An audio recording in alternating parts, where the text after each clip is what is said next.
Yeah. Yesterday we have seen the potential energy of the spring. So do you remember the formula? Potential energy, whatever work we do, that is stored in the form of potential energy. है ना? What was the formula? बोलिए जल्दी से. Potential energy का formula क्या था?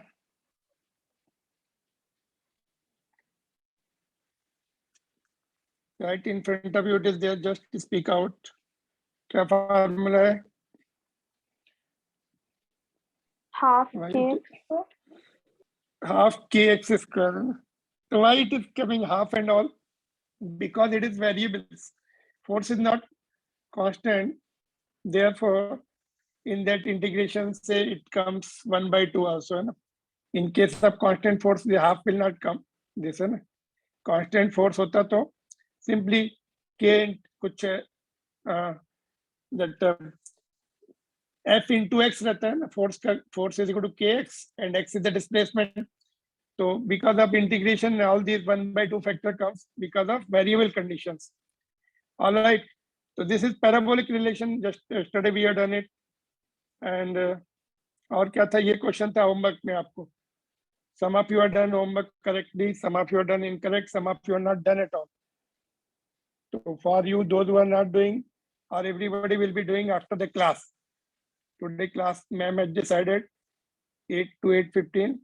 You have to solve and send it with the camera on, and then you can log out. ठीक है? तो जो Yes, भी sir. क्वेश्चन आज मिलेगा सॉल्व करना है क्लास 15 मिनट्स लेके and you can ask me if you find difficulty in that.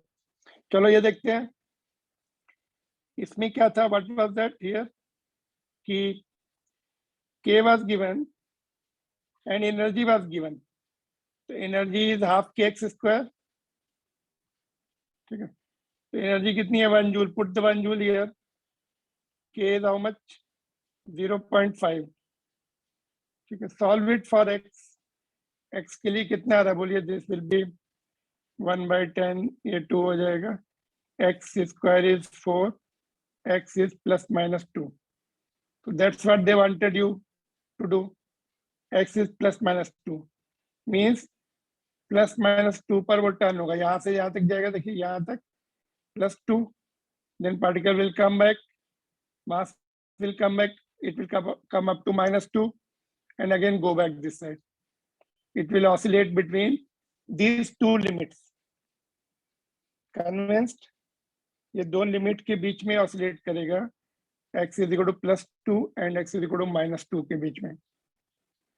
All right, that's what they wanted you to prove. Turn back. क्योंकि if it goes beyond this, the potential energy will increase, but they have given potential energy is 1 joule. If it is, they don't go up to +2. यहाँ कहीं से turn हो रहा है, तो x will be less than that. Energy will be less than 1. Clear? Yes, sir. So this is was to be done. Question number 6.4. ठीक है. So this can be good question. Textbook problem है ये. What about this? ठीक है. इसमें कुछ पूछना है? Anything you want to ask here in this? Clear to everyone? U is equal to half kx का फार्मूला लगा दीजिए. 1 U is given, k is given, x के लिए सॉल्व करना है. That's all. Nothing else. Okay.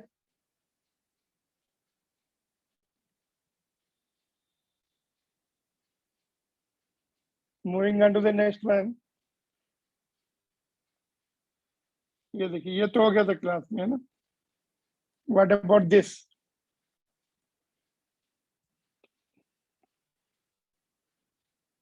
नीचे next question ये वाला. इसका क्या आंसर आएगा? इसका there are 2 methods to do.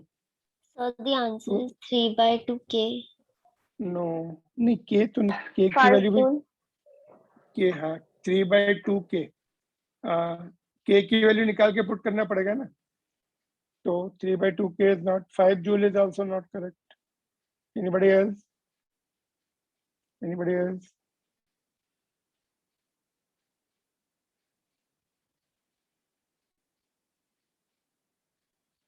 देखिए इसके 2 मेथड्स हैं. एक तो ऊपर जो हम लोगों ने किया है, this one. This is this method whatever it is, ये वाला, इसी से हम क्लू ले सकते हैं. Can somebody take the clue from this and don't have to solve again,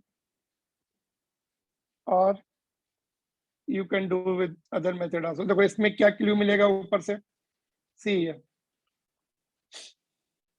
this is 0 position, this is 1 centimetre and this is 2 centimetre. ठीक है, 1 सेंटीमीटर के लिए कितना वर्क करना पड़ा, 5 जूल. ऊपर वाले क्वेश्चन में, from previous question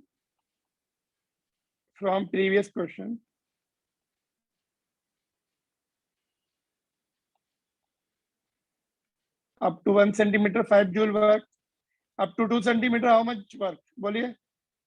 previous question 20 joule. 20 joules.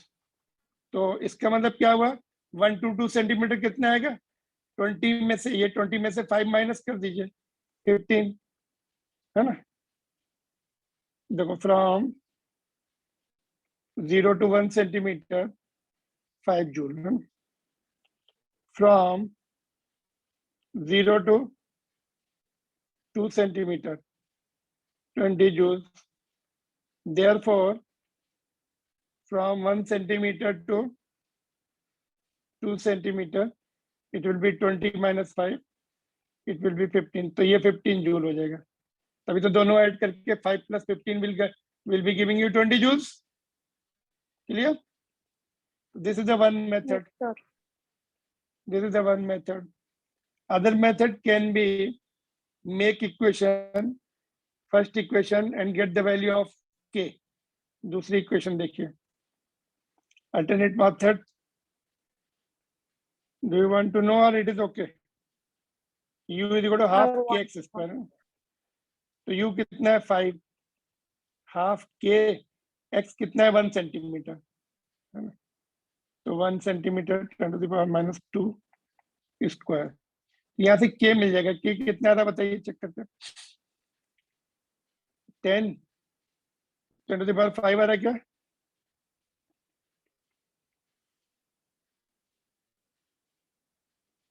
या.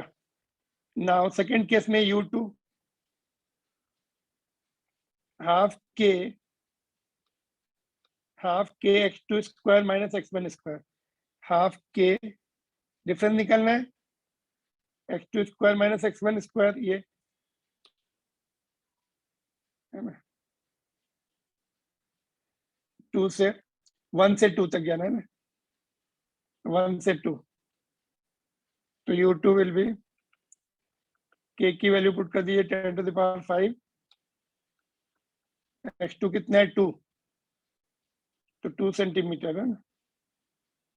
तो 2 4 हो जाएगा, 10 to the power minus 4 हो जाएगा. x2 is 2 centimetre, x1 is 1 centimetre. तो ये 10 to the power minus 4 रहेगा. स्क्वायर भी है ना, कितना आ रहा बताइए. समथिंग हैज गॉन रॉन्ग, कुछ गड़बड़ हो रही क्या. चलिए चार सॉल्व करके देखते हैं. 10 to the power 5, 10 to the power 4 बाहर निकाल लिया, 4 minus 1 3 हो जाएगा ब्रैकेट में. तो this is coming to be 30 by 2, that's 15 joule. Therefore, this is important question. It is not direct.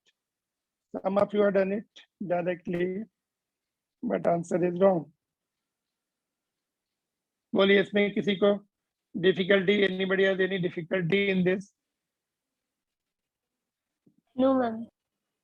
देखो ये जैसे नेक्स्ट 1 सेंटीमीटर था, 2 का निकाल लिया. अगर सपोज पहला क्वेश्चन नहीं भी सॉल्व किया तो find using this formula, find out for 2 centimetre total. ये इसमें क्या मिलता है, 0 से लेकर 1 तक या 2 तक या 3 तक. बट यहाँ पे इन बिटवीन पूछ लिया है ना, तो माइनस करना पड़ेगा. 1 to 2 पूछा है तो माइनस करना पड़ेगा. Other you do it like this और you use the formula potential energy from 1 to 2 centimetre. तो फाइनल विल बी 2 का मतलब यहाँ पे क्या कर रहे हैं हम, 2 का निकाल रहे हैं और 1 का निकाल के माइनस कर रहे हैं. That's what is the meaning here. Got it? So that's how you have to tackle these problems. ये problems तो आपको you have to learn these problems, how to tackle. Sometimes you don't get the direct questions. All right. बोले.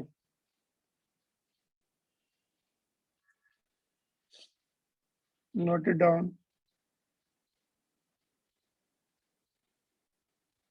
Clear, Manushri?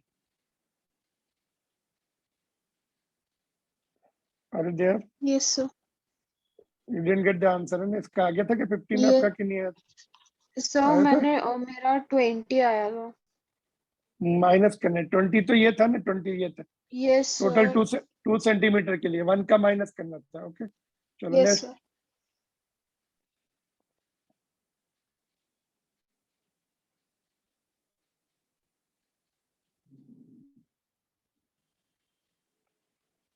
Clear to everyone? सबको समझ में आ रहा है कि नहीं? तो you should be able to do these questions. आपको फिजिक्स में इतने क्वेश्चन आने चाहिए. सब थोड़ा बहुत चेंजेस किया तो you should be ready for that. चलो moving on to the next one. ये वाला था, देखो ये first part was direct, second part was indirect. First में तो डायरेक्ट ही है. ये क्या आंसर होगा बोलिए? W2 is equal to W1. W2 W1 निकालना है ना हमें. हम लोगों को W1 K2 W2 x2 पता है. upon K1 x1 हम्म. whole square. देखो ये तो डायरेक्ट हमने किया भी था. W1 by W2 is half K1 x square. Change of length same है. x1 is equal to x2 is equal to x. दोनों में सेम है ना फर्स्ट पार्ट में. तो K1 by K2 is the answer. ये आंसर आ गया आपका. ठीक है. Because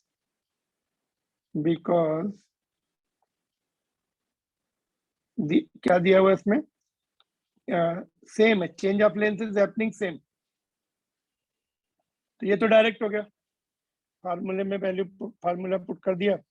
no changes are required further.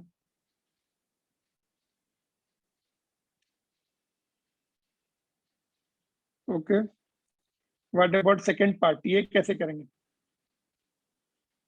Forces same है तो फोर्स का पहले relation, you have to bring the relation of force first. Force के टर्म में रिलेशन बनाना पड़ेगा, then only you can conclude. तो work done is equal to half kx square. How to convert it into the relation of force? Bully, anybody? How to Sir? convert? Yeah. So can we use work done is equal to force into displacement? No variable condition. Already this is derived ना. Force into displacement derive करके ही आ गया है ना. तो again you want to go back to the basics. Already formula बन गए हैं. तो वेरिएबल कंडीशन है ना, तो हमने वही तो किया, डिराइव कर लिया है.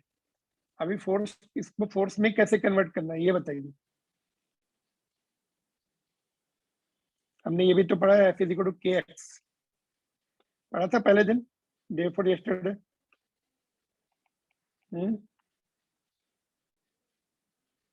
तो X विल बी, X हटाना है यहाँ पे, because they are not talking about the X here, they are talking about the force. K तो कांस्टेंट है, उसका हमें टेंशन नहीं है. X इज वेरिएबल, तो उसको हटाना है. तो X is equal to F by K. Therefore W क्या होगा? F by K value put कर दिया हमने. तो how much it is coming? F square by 2K. This is change now. It is in the terms of F and another constant. ये constant है. Constant का हमें प्रॉब्लम नहीं रहता है. कांस्टेंट को कैंसिल हो जाएंगे, मतलब कांस्टेंट जो है वो हमें दिए हुए हैं K1 K2, ये दिया हुआ है. 2 will get cancel. Now F1 is equal to F2 is equal to F. दोनों केसेस में फोर्सेज आर इक्वल. क्या इक्वल है? ओके, पहले हम फार्मूला ओके लिख लेते हैं.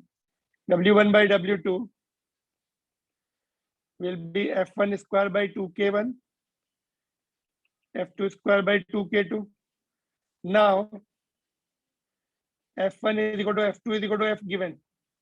गिवन है ना सेकंड केस में. फर्स्ट केस में ये गिवन था. Now F F will get cancelled now.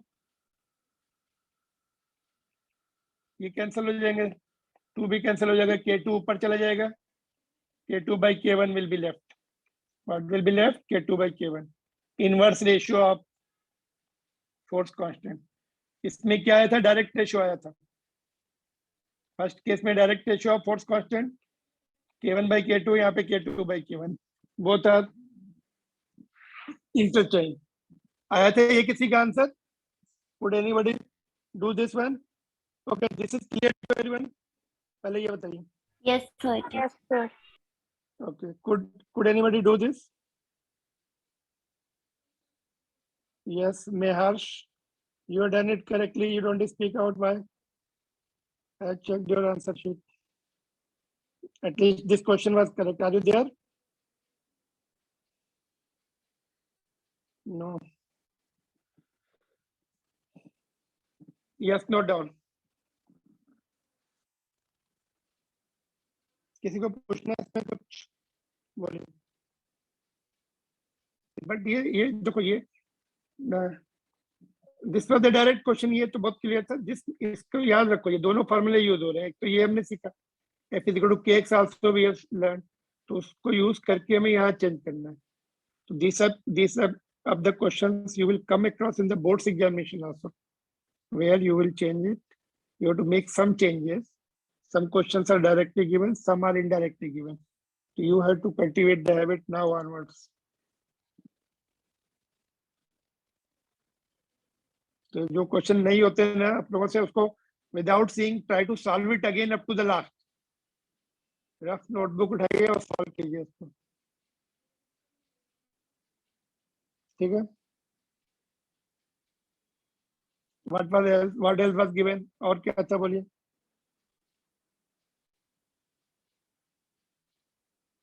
Sir, Am I audible or not? Yes, Okay. sir, audible. Only these questions were there. ठीक है, चलो आगे देखते हैं. अभी दिस वी कैन स्किप. ये क्वेश्चन छोड़ सकते हैं, ये भी छोड़ सकते हैं. Now work energy theorem is the important theorem which is coming up now. Any idea about the work energy theorem? किसी को आइडिया है इसके बारे में? बोलिए. Work energy theorem is what in our this chapter? Suppose कोई particle है, number of forces are acting on that, various forces. तो इसकी काइनेटिक एनर्जी चेंज हो रही है. पहले काइनेटिक एनर्जी K1 थी, बाद में K2 हो गई. जीरो भी हो सकती है इनिशियली, है ना. Initially it can be zero also, finally also it can be zero. It start from rest and come to the rest also. हो सकता है ऐसा कि नहीं? we'll see it is possible. It starts and come to rest again. So whatever the number of forces are acting, work done by all the forces equal to change in kinetic energy of the body. Simple. Work done by all forces. देखो, work done by all forces, conservative and non-conservative, on the body is equal to change in its kinetic energy. यहाँ पे मैंने short में लिखा है work done by all forces is equal to change in kinetic energy of the body. This is very useful theorem, है ना. So you don't have to do much calculation if you remember this theorem.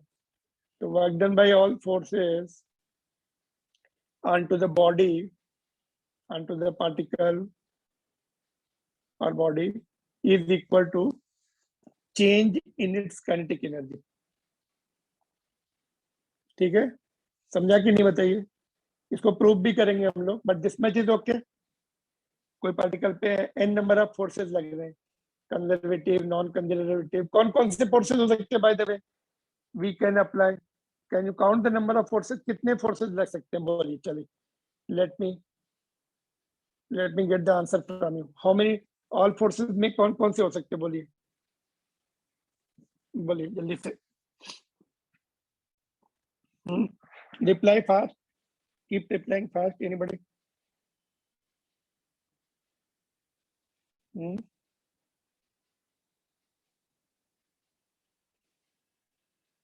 You take lot of time. Your students are not so responsive.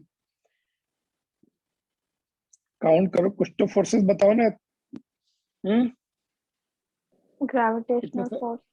All तो kinetic force, kinetic force नहीं, kinetic force कौन सा, kinetic energy change हो रही, no such, no as such kinetic force. Gravitational force हो गया, elastic non force, conservative, elastic Centripetal force force. होती, no elastic force, देखो elastic force means spring force बोल सकते हैं यहाँ पे, है ना, जो हमने स्प्रिंग पढ़ी उसका फोर्स पर, उसका वर्क डन भी डिराइव किया। Anybody remembers work done by the spring force? बोलिए, work done by spring force कितना डिराइव किया था हमने, बोलिए जल्दी जल्दी बोलते जाइए, चेक करके बताइए, चलिए work done by spring force कितना था? Be slightly quick, anybody can reply.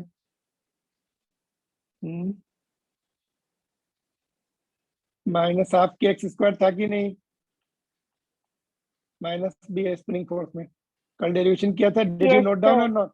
Yes, तो sir. स्प्रिंग फोर्स Minus मतलब half elastic, yes elastic force को हम स्प्रिंग फोर्स बोल सकते हैं यहाँ पर, ठीक है। कौन कौन से होगा? ग्रेविटेशनल, इलास्टिक और स्प्रिंग फोर्स। और सेंटीपिटल फोर्स क्या? सेंटीपिटल फोर्स जो है, in fact centripetal force is not as such direct force. Centripetal force is required for circular motion that comes from these forces only. Gravitational force or elastic force, इधर से उधर से ही आता है centripetal force, ठीक है। और क्या बोल रहे थे, जल्दी बोलिए। Any other force you can count quickly? frictional force. या नॉन कंजर्वेटिव में फ्रिक्शनल हो जाएगा, ठीक है। Okay, these three we are going to come across here. ये तीनों ही हम लोग we are going to deal with the formula with these three forces.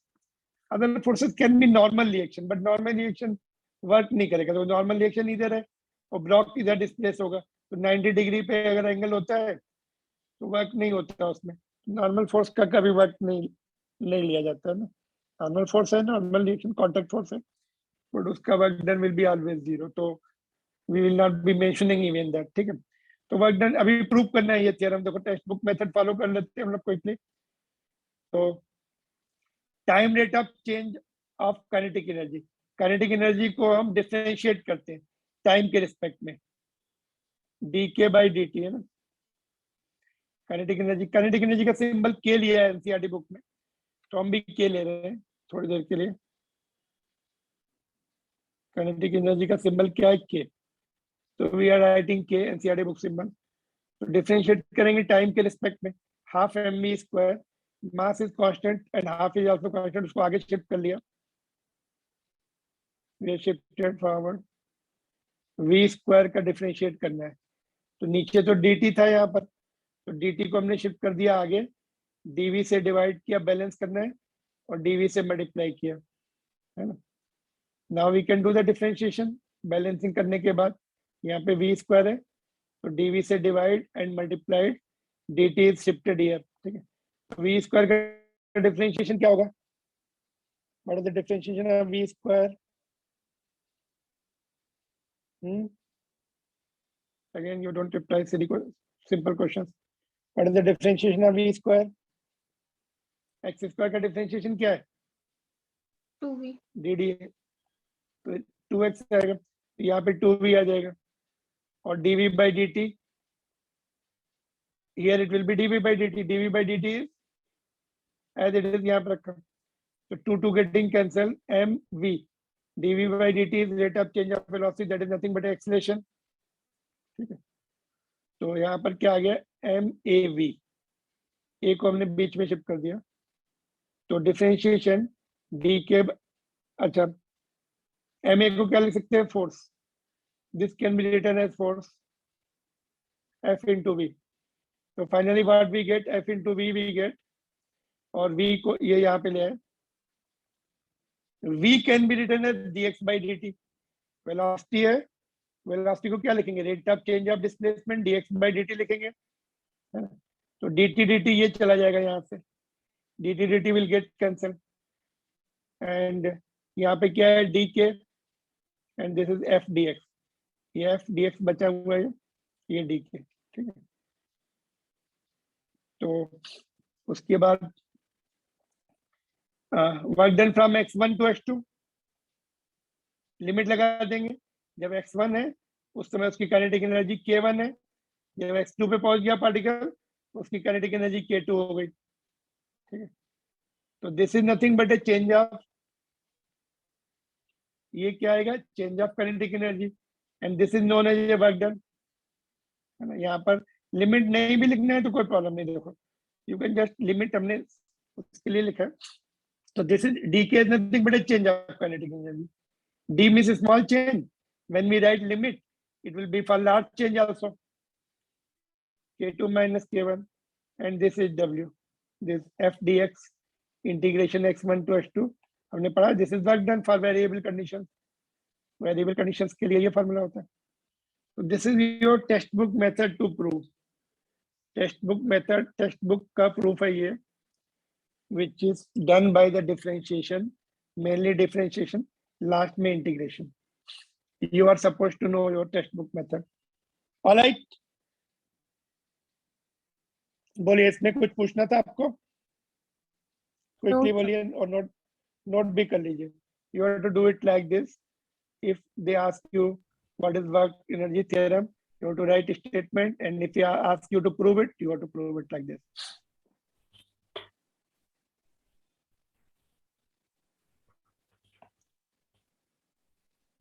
After that, we can solve some of the numerical based on this theory.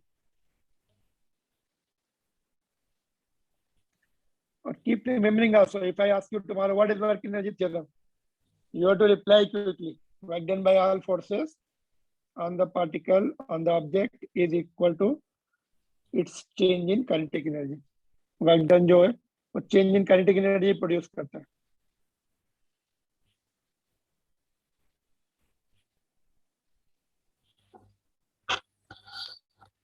अगर kinetic energy change नहीं हुई, तो work done will be zero. If it is not able to change the kinetic energy, it means no work done. If you put the values of kinetic energy, if it comes minus, the work done is negative, it means force is applied in opposite direction. If change of kinetic energy is coming plus, it means force is applied in the direction of motion. तीनों आ सकते हैं ना, zero आ गया तो no work done, negative आ गया तो opposite direction में force लग रहा होगा. If it comes positive, same direction में फोर्स लग रहा होगा. Anything can come here. Change में it can be zero also, can be positive also, can be negative also. So you should be having the answer for all the three possibilities. Okay, done. Yes, sir. Okay. तो देखिए इसके questions जो है at least 2-3 numericals we are going to do, which are first two are solid example of textbook. नहीं, ये आपका exercise का question है. This I am giving you in homework number 1 अभी. After the class you have to solve it and you can read and take my help also if required. This can be done by work energy theorem. इसमें आपको कुछ integration नहीं करना है. You don't have to do anything. जब आपका ये theorem बन जाती है, देखिए जब आप ये थ्योरम बन गई है ना, तो ये सब हो गया. अभी you don't have to do again differentiation integration. Now you have to use it directly. आपको काइनेटिक एनर्जी निकाल लेना, इनिशियल फाइनल. K1 क्या initial kinetic energy and K2 final kinetic energy. ठीक है, तो you have to find out K1 and K2. Kinetic energy कैसे निकालेंगे? Kinetic energy निकालने के लिए, इनिशियल काइनेटिक एनर्जी निकालने के लिए हाफ mv1 स्क्वायर निकालेंगे एंड फाइनल काइनेटिक एनर्जी निकालने के लिए हाफ mv2 स्क्वायर निकालेंगे. यहाँ पे आपको इस क्वेश्चन में करना पड़ेगा, v1 v2 निकालना पड़ेगा, फिर उनको डिफरेंस निकाल लेंगे, half mv2 square minus v1 square, तो वर्क डन मिल जाएगा आपको. तो ये मेथड नहीं करना, alternate method I am not telling you. Text book method is the better method. ठीक है, that you have to follow. ठीक है, तो ये क्वेश्चन आपको क्लास में ही करना है. अभी इंपॉर्टेंट क्वेश्चन है. This can be asked in neat and JEE also this question. ठीक है, क्वेश्चन नंबर 20 ऑफ एक्सरसाइज. देखिए ये वाला solve example you have to do your own. ये आप ट्राई कर लीजिए, particularly competitive examination point of view. This is important question.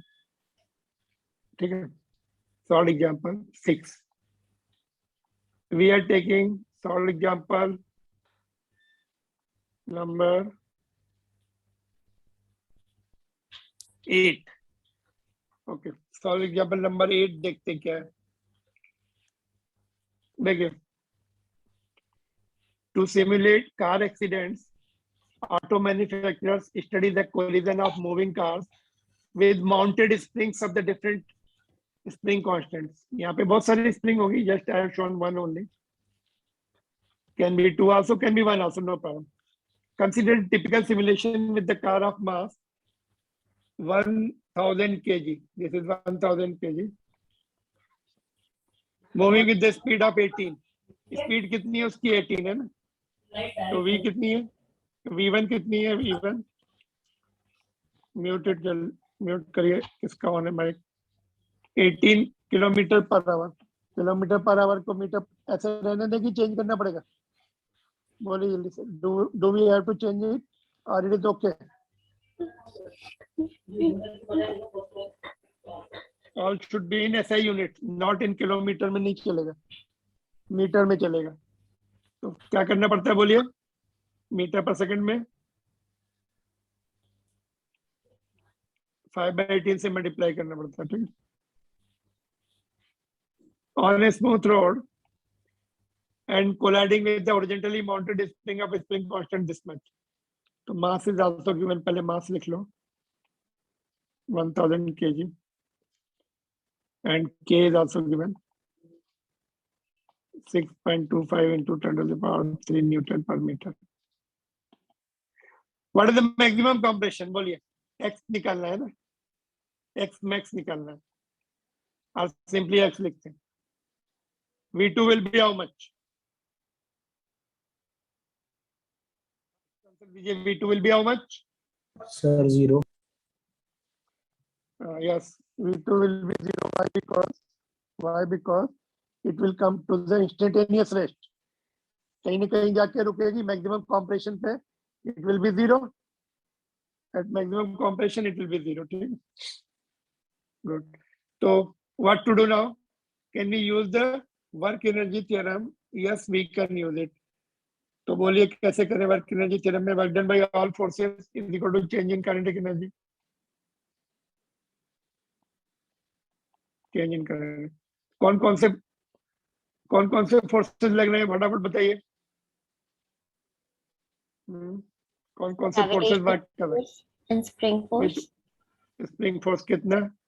Work done by spring is equal to Ke2 minus Ke1 है। और कोई है? अच्छा, हमने केवल स्प्रिंग ही क्यों लिया? बाकी भी तो लेने पड़ेंगे। ग्रेविटी का लेना पड़ेगा क्या? Yes, sir.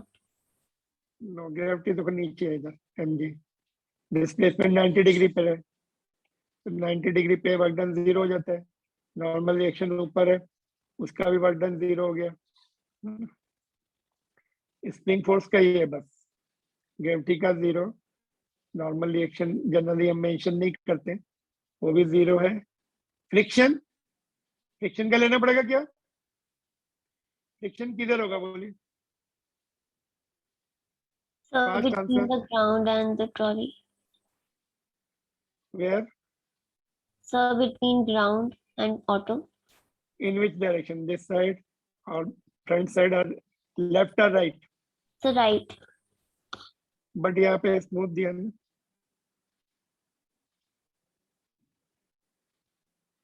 स्मूथ दिया ना कहीं पर, Yes, sir. तो friction is also 0। somewhere it was given a smooth surface. Can we see which line? Sir, 18.0 kilometre. हाँ, यहाँ पे नेक्स्ट क्वेश्चन में उन्होंने रफ सरफेस दिया हुआ है, तो उसमें यहाँ पे फ्रिक्शन का भी लेना पड़ेगा। नेक्स्ट, नॉट नाउ, वो नेक्स्ट क्वेश्चन में देख लेना, वो होमवर्क में रहेगा। देखो तो कितना है बोलिए? How much it is? -12 kx square Ke2 final kinetic energy is how much? कितनी final kinetic energy? Quick answer. Final kinetic energy कितनी दिख रही है आपको? कितनी होनी चाहिए? This don't take that much time.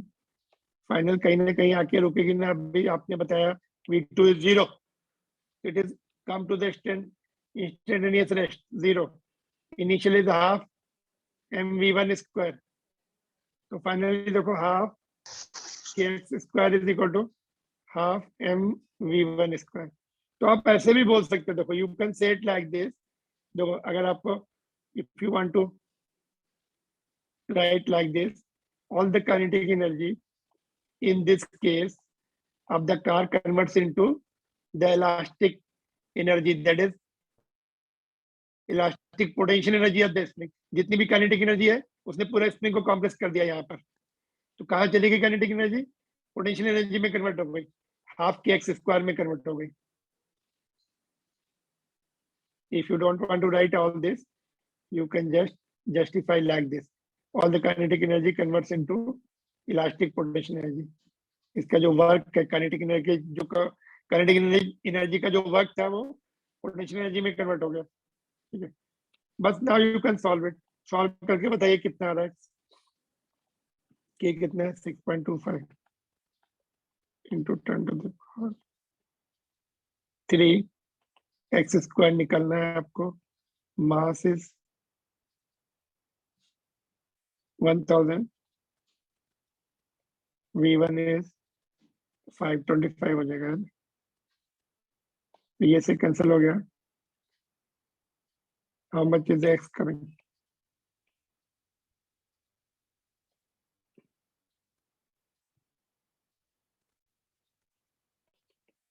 Under root of 6.25 upon 25, तो ये हट गया यहाँ से 0, तो 6 ये आ गया 25 है ना, अपॉन 5 इंटू 10 है 50। 1/2 आ रहा है क्या आंसर? देखो Yes. 0.05 मीटर। ठीक है, तो दिस इज, देखो ये question is important question, in fact it was asked in NEET examination also. फिर जेई में इसका नेक्स्ट पूछा गया था, next part was asked in JEE examination, उसमें फ्रिक्शन भी दिया हुआ है।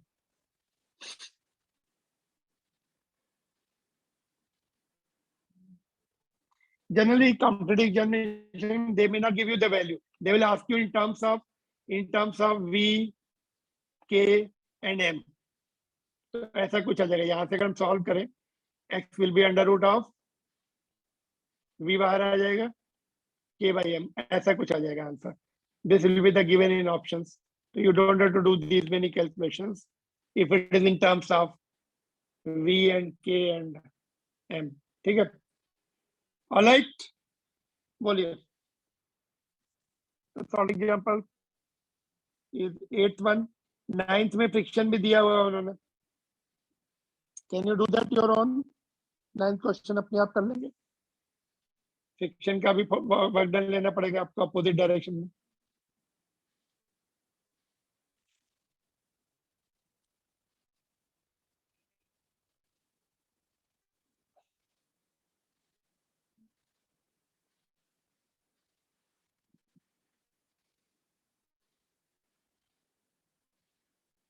कोई डिफिकल्टी इसमें, कोई डिफिकल्टी है आपको? बोलिए।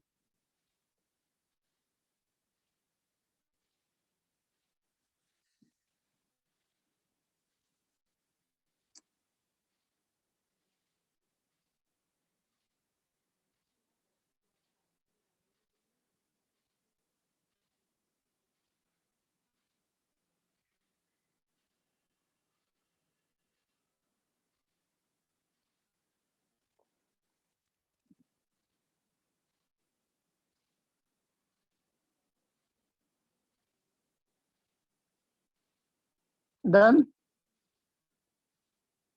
Yes, sir. Done. Okay, friction वाला ट्राई कर लीजिए। एक एक्सरसाइज का फ्रिक्शन का मैं करा देता हूँ आपको। जैसे ये क्वेश्चन है, देखो ये क्वेश्चन जो है थोड़ा सा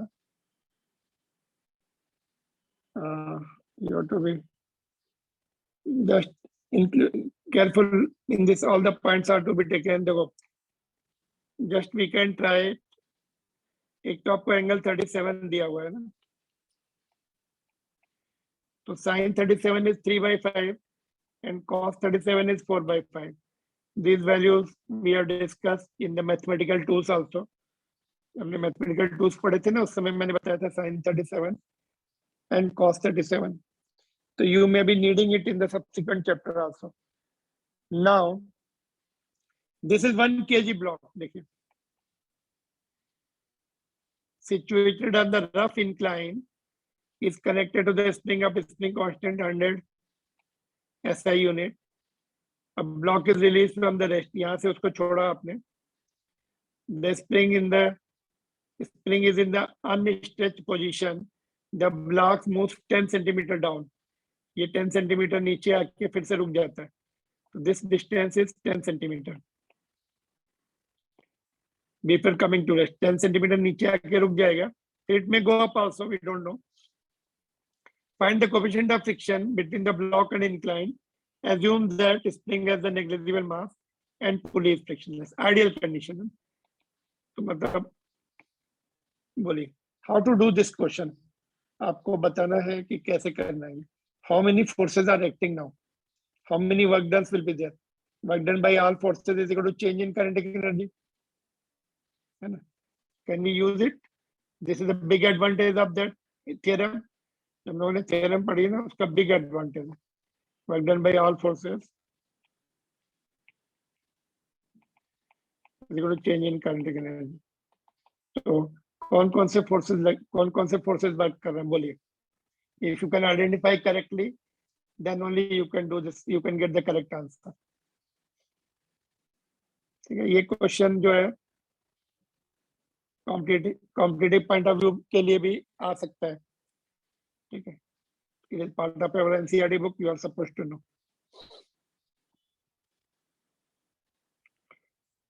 बोलिए. How many sources are how many work done are there?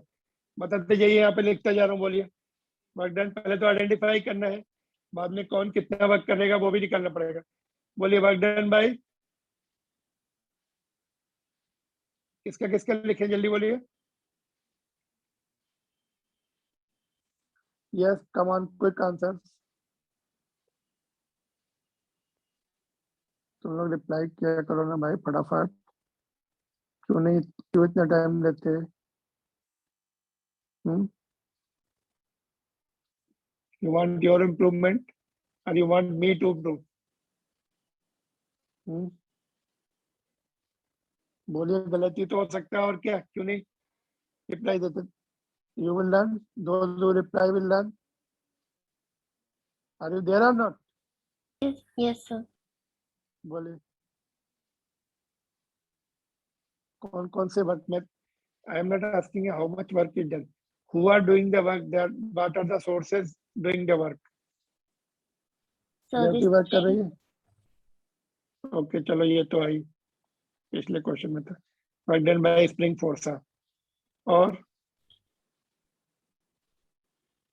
Work done by so the block. Work done by block नहीं होता. वर्क डन बाय ब्लॉक के ऊपर वर्क हो रहा है. Work done on the block. Yes, block sir. Work नहीं कर रहा है. तो work done on the block कौन कौन कर रहा है? एक तो आपका स्प्रिंग कर रही है. Yes. और who else is doing? So that. क्योंकि ये नीचे आएगा ना. Yes. और कौन उसको वर्क कर रहा है और उसको नीचे लाने में कौन वर्क कर रहा है? वर्क डन बाय फ्रिक्शन भी है इसमें. Yes, sir. रफ सरफेस दिया हुआ है ना. कोएफिशिएंट कोई तो निकालना है. कोएफिशिएंट ऑफ फ्रिक्शन म्यू निकालना है हमें, म्यू के. और कोई Yes. वर्क कर रहा है बोलो. और कोई वर्क कर रहा है? वर्क डन बाय ग्रेविटी भी कर रही है. अभी ग्रेविटी ऐसे है ना. ग्रेविटी ऐसे है, mg. डिस्प्लेसमेंट इधर हो रहा है, ये एंगल है. तो mg d into cos theta. Yes. मैंने ऐसे आएगा. तो work done by gravity also is equal to change in kinetic energy. यहाँ पे जब छोड़ा तो कितनी काइनेटिक एनर्जी थी? इनिशियली 0 थी. फाइनली कितनी है? फिर से वो रुक गया जाके, फिर 0 हो गई. बोला ना, बिफोर कमिंग टू रेस्ट. यहाँ कहीं पे आ जाएगा. यहाँ भी रेस्ट पर है, here also रेस्ट पर है. तो final kinetic energy is also 0, initial 0. तो राइट साइड में 0 आ रहा है. Is it possible to have the right side 0? ये तो सब प्लस देख रहे हैं. इसका मतलब कुछ ना कुछ माइनस वर्क डन होंगे, कुछ प्लस होंगे. एक तो इसका माइनस होता है वर्क डन, स्प्रिंग का होता है, फ्रिक्शन का भी माइनस होता है. तो ये दोनों माइनस होंगे, ये प्लस होंगे. एंगल कितना है इसमें? ये एंगल कितना आएगा आपका? ये एंगल कितना होगा भाई? mg, या तो ऐसे कर सकते हैं mg, ये एंगल निकाल लो, या फिर आप वो सीधे कर लो, क्या बोलते हैं, वेट का कंपोनेंट कर लो. ये mg है, तो ये इधर कौन सा फोर्स लगता है? mg sin थीटा लगता है इंटू डी इंटू डिस्प्लेसमेंट. अगर एंगल ये एंगल लेंगे तो cos थीटा आएगा 90 माइनस थीटा आ जाएगा, है ना? तो वो साइन में कन्वर्ट हो जाएगा फिर एज यू विश. तो can you complete this question? Spring force कितना है? माइनस हाफ के x square. X is given, देखो एक्स कितना दिया हुआ है, कितना नीचे तक गया? 10 सेंटीमीटर तक, तो 0.1 मीटर हो जाएगा. गिवन और नॉट? 10 सेंटीमीटर. के इज आल्सो गिवन 100 न्यूटन पर मीटर. ठीक है, तो फ्रिक्शन का वर्क डन बताइए. फ्रिक्शन इधर की तरफ लगेगा, डिस्प्लेसमेंट दिया हुआ है अपना, एक्स दिया हुआ है 10 सेंटीमीटर. फ्रिक्शन कितना होगा बोलो? Who will tell how much is the friction force into displacement? Displacement दिया हुआ है x, फ्रिक्शन फोर्स कितना है वो बता दीजिए.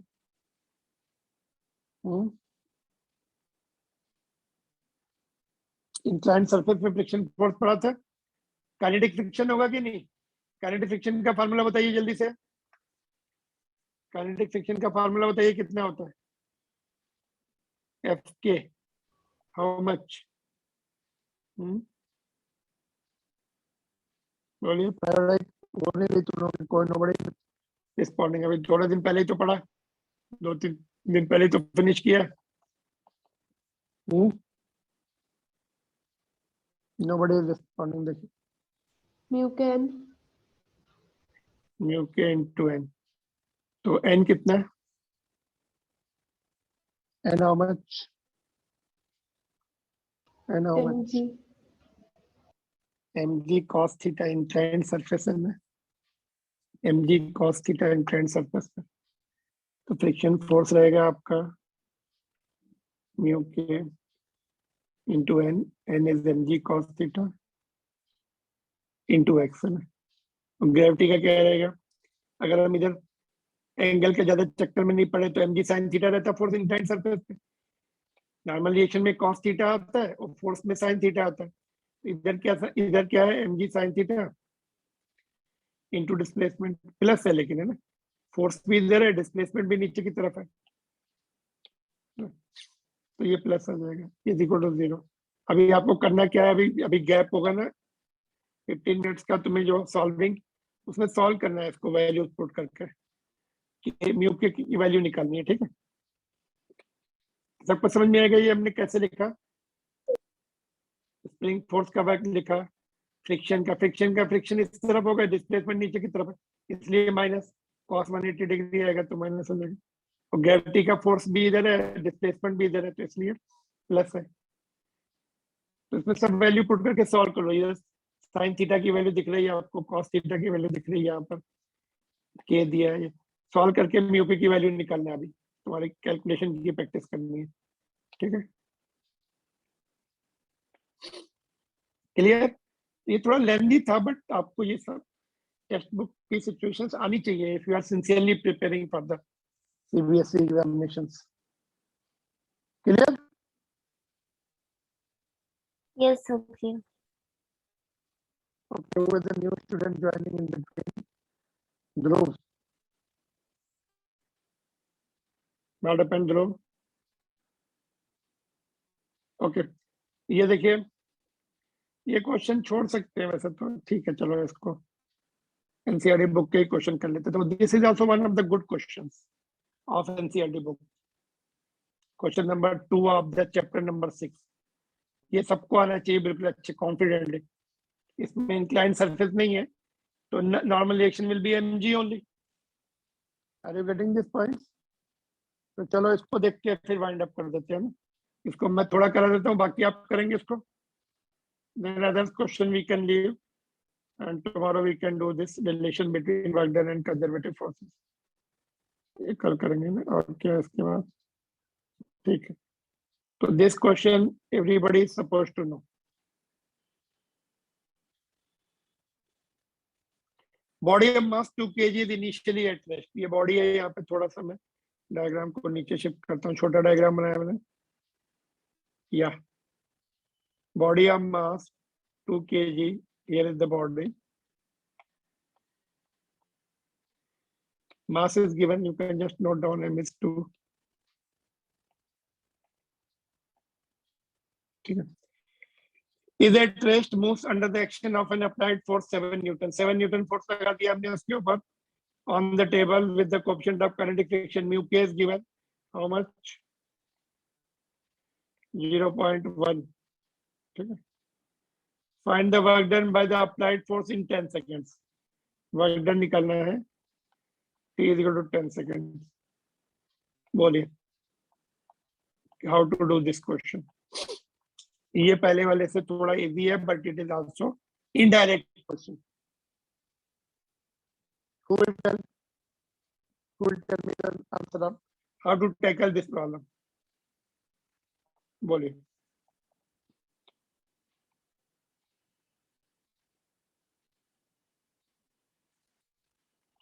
अप्लाइड फोर्स कितना है? 7। Force is given 7 Newton, F is 7 Newton.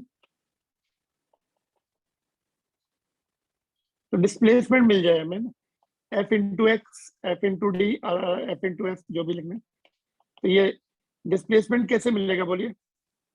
How to get the displacement? How to get the displacement बोलिए? Who will tell?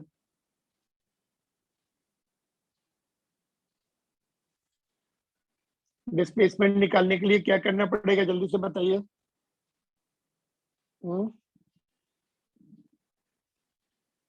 Nobody? Come on, somebody take initiative and tell.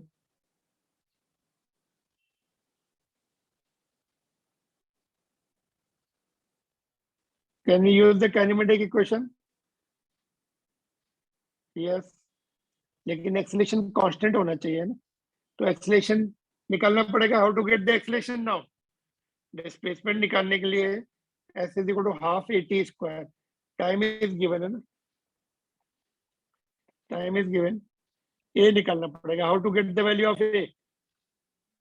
बोलिए, a की value कैसे निकाली जाए?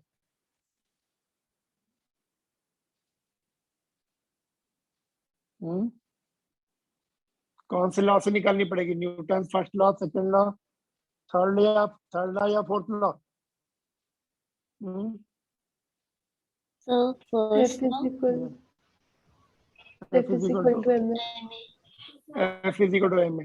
तो F क्या है? F net है कि ओनली F है? इज इट F नेट और only F F. Only F? नहीं, F नेट होता है भाई, नहीं F net. F net means net force, more than 2 forces are acting। देखो, एक इधर अप्लाइड फोर्स है और फ्रिक्शन फोर्स भी है, तो F net is equal to ma। F net is equal to ma Newton's, which law it is? Second law.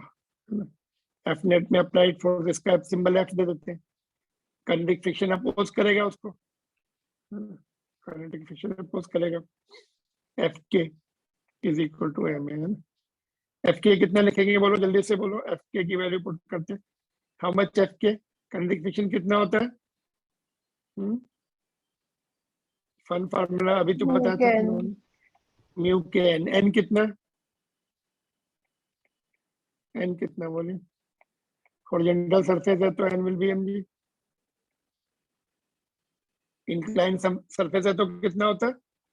Incline surface में कितना होता है? mg cos theta. Horizontal surface में कितना है? नॉर्मल रिएक्शन है mg। F is 7। सॉल्व करके ये निकाल सकते क्या fast? Who does the calculation fast?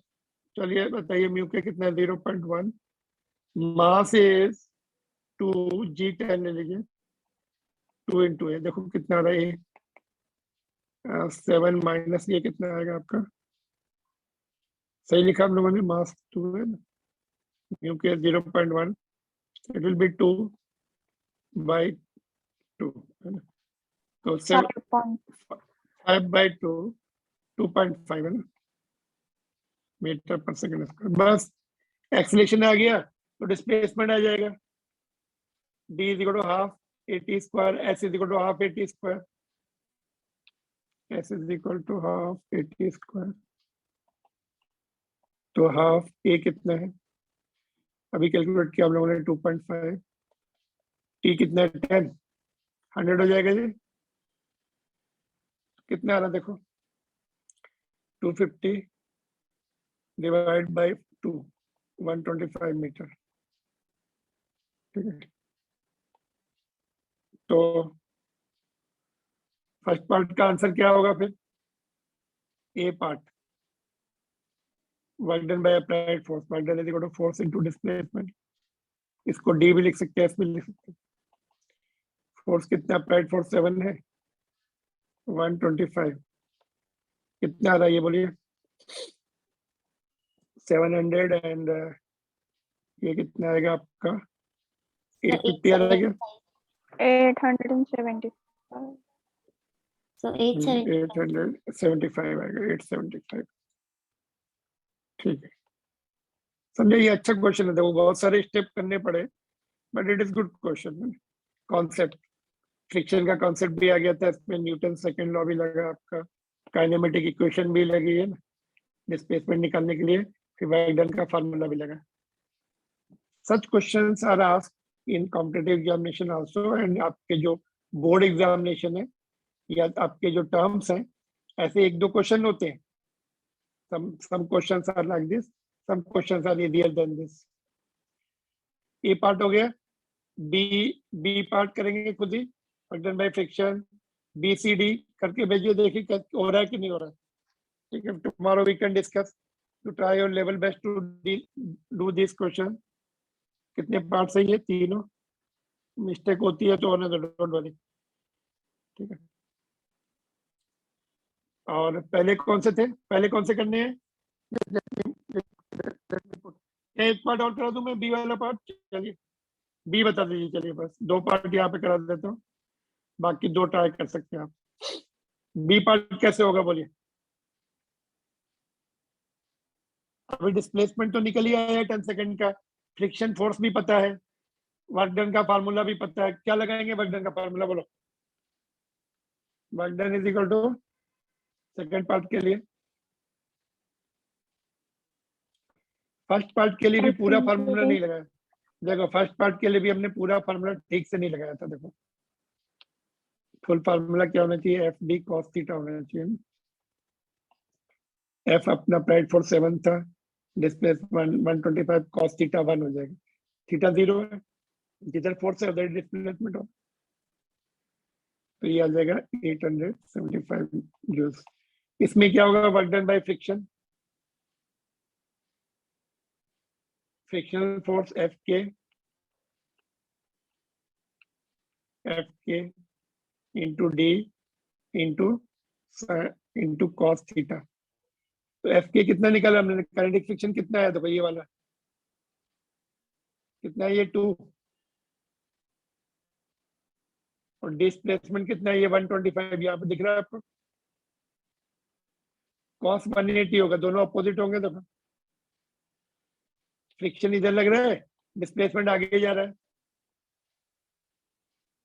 तो कितना आएगा -250 जूल, ठीक है। इन्होंने क्या किया है, जी 9.8 से निकाला है, तो इसलिए 882 अपना कितना आ रहा है, 882 कैसे आ रहा है, अच्छा हाँ, जी इन्होंने 9.8 दिया, थोड़ा सा आंसर वेरी करेंगे, बट वी टेक इट 10, तो अपना थोड़ा आंसर वेरी करेगा, देखो इनका कितना आ रहा है 247 आ रहा है, और अपना कितना आ रहा है 250 राउंड फिगर में आ रहा है, बिकॉज जी हम लोगों ने यहाँ पे देखो 10 लिया हुआ है, 10 लिया ना तो 2, 9.8 लेंगे तो थोड़ा सा फ्रैक्शन कम आएगा।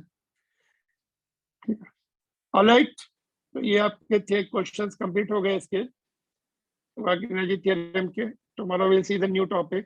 तो आपको CD पार्ट करना है यहाँ पर, और कौन सा पीछे क्वेश्चन था एक